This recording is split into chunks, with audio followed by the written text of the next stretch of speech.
Hello, this is Tom Still from the Wisconsin Technology Council. Thank you for joining us for today's edition of WisBusiness.com, the show. The show is produced by the Tech Council in partnership with WisBusiness.com and with the help of our sponsors, the Wisconsin Economic Development Corp and Exact Sciences. Hi, Tom Still from the Tech Council back at you. First, with a recent event that really is timely because of the election on November 5th.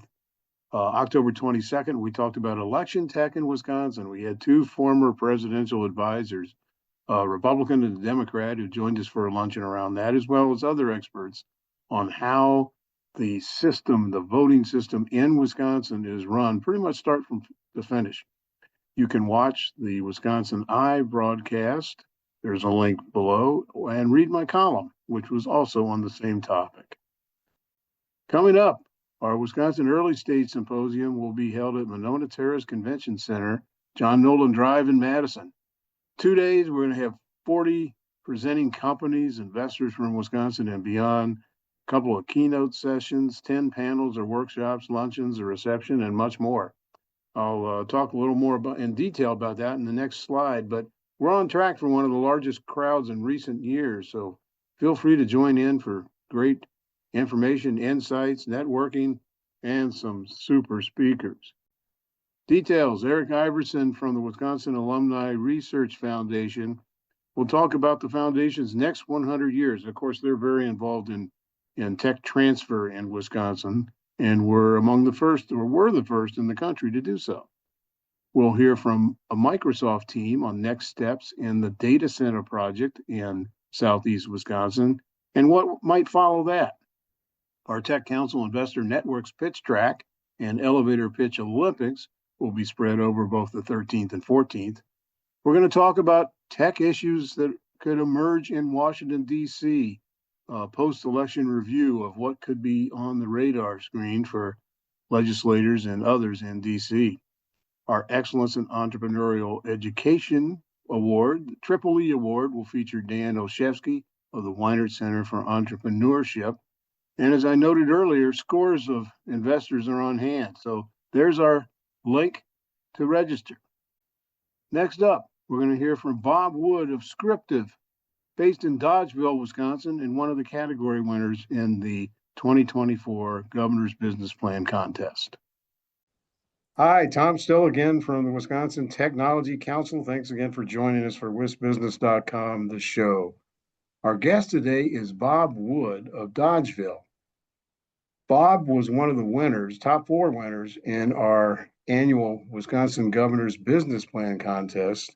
He won the information technology category with Scriptive, which is a really unique kind of way of helping kids in terms of learning how to write and using graphics.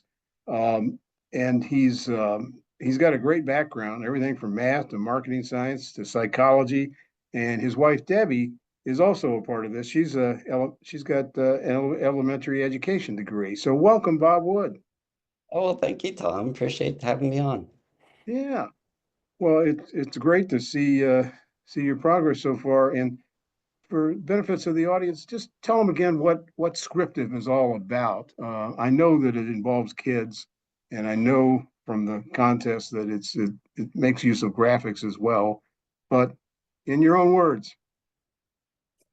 Sure. So the mission of Scriptive is to help children both love writing and creativity. Our first product is Write Stories. And in Write Stories, it's a SaaS platform, so it comes with subscription. And on that platform, the children can find dozens of books that are available to them.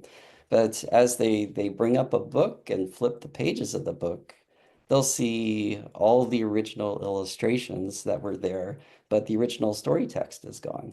And their challenge is to look through those illustrations and figure out what they think is going on in the story, and then go back and page by page write their own story to the book.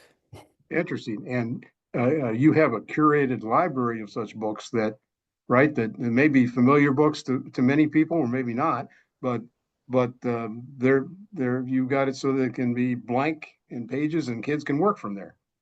Yeah, exactly right. It What's an example of a couple of books that you think are popular in that way? one that's been really popular, at least locally, is Anthony the Mouse. It's a book series that was written and produced just in Dubuque. The other thing that you probably recognize is like Beatrix Potter. Uh, Mm-hmm. and so Mm-hmm. a lot of the classics are in there as well. Oh, that's wonderful. And in this case, who do you hope to sell to? What's the market? Is it teachers and other educators? Is it parents? Is it all of the above? We were appointed to go to the homeschool market. So this is a market that is over 2 million students right now and growing at a rate of about 10% per year.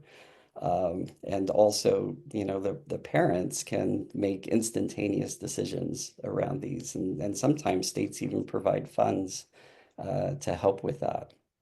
It makes a lot of sense. And you've now launched, right? Right Stories is in the marketplace. Tell us some of the steps that you made to get there. Based on where you were during the contest, which climaxed in June, versus today. Sure. So in June, we were still in development phase, trying to still get to MVP and working out the bugs. And that development continued till the beginning of September. We found our acting VP of marketing. Her name is Mary Allman. She's been in the homeschool space for oh, over 30 years at this point, and the vast majority of that running a marketing consultancy. And she loved the product, and she checked with all of her contacts, and they all gave it two thumbs up. And so she's come on as our acting VP of marketing. There's been about, what, 6 or 8 influencers right now that have reviewed the product.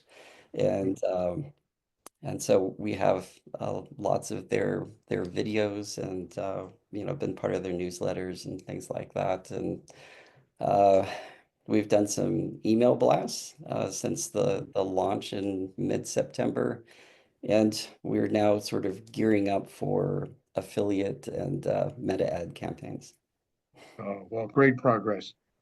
Well, thanks again to Bob Wood of Scriptive and the lead product, Right Stories.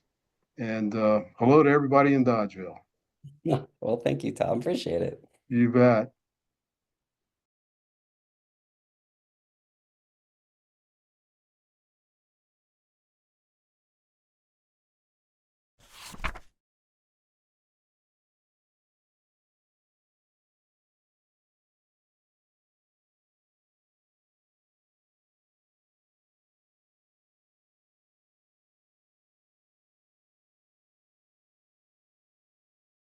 Thanks again to our sponsors, the Wisconsin Economic Development Corporation and Exact Sciences. We'll see you next time.